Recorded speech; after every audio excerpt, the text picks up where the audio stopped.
Ouch. That's surveillance video of my Equinox EV getting hit while it was parked on Main Street in Chester 2 months ago. Now, if you follow this channel, you'll know I've been documenting the process of getting the vehicle repaired. Well, I just got a phone call from Motion Auto Body, the body shop where it's being repaired at, and they told me it's finally done and I can go pick it up. So I'm going to head over there now. I'm going to bring you guys along. We'll check out the vehicle, make sure everything's done correctly, and hopefully drive my baby home today. Let's get into it.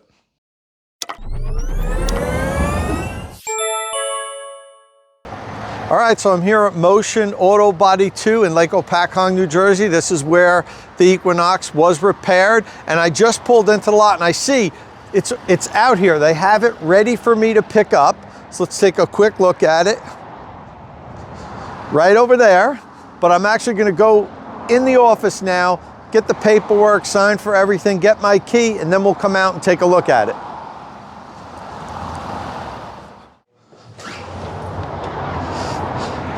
All right, I've got the bill here. Let's take a look at this. Wow, 3 pages of parts. $10,292.74. So $10,300 worth of repairs. Let's go take a look at her. All right, well, it looks good. So if you recall, I got hit right here. The car glanced off the back bumper, hit the tire, pushed the tire up 2 inches. So all the suspension parts inside the tire had to be replaced. The vehicle didn't look that bad. It just looked like this was scratched and this was damaged here. The bulk of the expense actually ended up being all the suspension parts that had to be replaced. And they told me they had to replace this tire also, because when it pushed it up, one of the bolts on one of the suspension pieces in the back actually rubbed into the tire and put a gouge in the back of the tire. So I got a new tire back there, and this is all done. Looks good. All the, let me see, you know, all my panel alignments look good back here. This is new. This is new down here. This piece is new. This is new. This was repaired. It's not new, but it was repaired and repainted. I guess this just piece here. Yeah, the hatch was fine, so the hatch didn't need to be touched. But all from here around is all new tire and all new suspension pieces. So everything looks good as far as I'm concerned. All the gaps look fine on here. Take a look in here. This is a new gasket. This was repainted. Okay, looks good. Let me see how it closes. All right, looks good. I think I'm satisfied. Motion Auto Body 2 seemed to do a good job. So I'm gonna hop in it now and drive home, and we'll talk a little bit more about this whole experience. State of Charge is powered by Qmerit, North America's premier installer of electric vehicle charging equipment. After I've helped you decide which charger to buy, follow the link in the description of my videos and have Qmerit install it. And if you do follow that link, Qmerit will waive the $150 installation deposit. But this is an exclusive offer for State of Charge followers. So in order to get that offer, you must follow the link in the description of my videos. Well, it feels good to be back in the saddle of my Equinox EV again after 9 weeks. The car was hit on February 11th. I brought it to the body shop on February 17th. Today is April 17th. So I was in the body shop for exactly 2 months. And it's been 9 weeks, a little more than 9 weeks, since it was hit. And again, it was parked on a road, legally parked, and somebody just wasn't paying attention and drove right into the back of it, which put me out of commission for a while. You know, and why did it take so long to get fixed? Well, I will say Motion Auto Body was really good keeping me informed of what was happening. They called me every week as parts came in, and that was the problem, getting the parts. This is a first-year vehicle. It's still, I guess, at the tail end of its first year. There's not a lot of parts built up yet.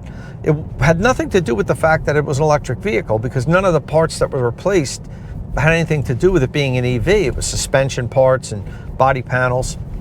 They got a bunch of parts in immediately.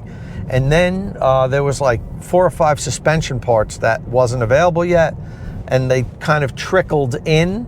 And then there was like the last, I think, 3 weeks, they were just waiting on 2 parts. And then maybe 10 days, 2 weeks ago, they got one of the parts. So for the last 10 days, they were waiting on one piece of the suspension that, you know, you could have 999 out of 1,000 parts, but if you don't have all of them, you can't put things together and give it back to the customer. So that's what was holding us up. It was all the fact that it's a new vehicle and they didn't have all the parts. They were able to get most of the body panel parts early on, so they did the repairs. They repainted the back bumper, fixed the panels that were scratched and everything. So the vehicle was fixed. It was just waiting on the suspension parts to put the rear suspension back together, which they did. It feels like it's driving okay, but I haven't gotten it out onto the highway yet. You know, I just want to make sure everything feels like it's all put together right, nice and solid. I'm happy with how everything looks. I think they did a good job body-wise. So, you know, so far I'm giving Motion Auto Body an A for the whole process of taking it in, keeping me informed, fixing it as quickly as they could. So, you know, I'm not dissatisfied. And I specifically went there because they're tied in with Motion Chevrolet, which is it's a certified General Motors body shop. I didn't want to take it to another body shop that wasn't a certified one, only because the scarcity of these parts. I wanted to make sure that I was at a GM shop. I would imagine they get the parts as fast as anybody would. So this being a body shop that's hooked up with the dealership, I figured that would be my best shot, and it still took 2 months to get it fixed. So it's unfortunate, but that's what happens when it's a first-year vehicle. It's been getting worse and worse over the later years because we don't really manufacture and store parts that much anymore. It's kind of like, you know, the parts that get made go right out and are used for assembling the vehicles. Of course, they have a certain inventory, but we don't keep big inventories of manufacturing parts anymore like we did decades ago. And that was part of the reason why during COVID, when everything shut down, everything grinded to a halt because there just wasn't a lot of stock of things like we used to carry. But that's, you know, life in the 21st century. That's manufacturing these days. It cuts costs and I guess increases profit margins, and that's what we're going to get. But yeah, that's pretty much it for my Equinox EV being repaired video. As for more Equinox content, let me know what you guys want to see. I had wanted to do a cold weather range test, but I was actually going to do it that week that the vehicle got hit. So winter's gone now. I'll have to do that next winter, but I will do that for sure. I'm going to do some charge recordings because I know General Motors pushed out an OTA that supposedly helped the vehicles charge a little bit better on DC fast chargers. So we'll see. I'll be able to compare it to my previous recordings, see if it does charge any better. But I got the vehicle to make content. Let me know what you guys want me to do. What type of content do you want with the Equinox? And I'll try to get those videos done as soon as possible. And listen, if this is your first time here at State of Charge, please hit that subscribe button and ring the notification bell so you don't miss any upcoming electric vehicle news and reviews and Equinox content. And as always, thanks for watching.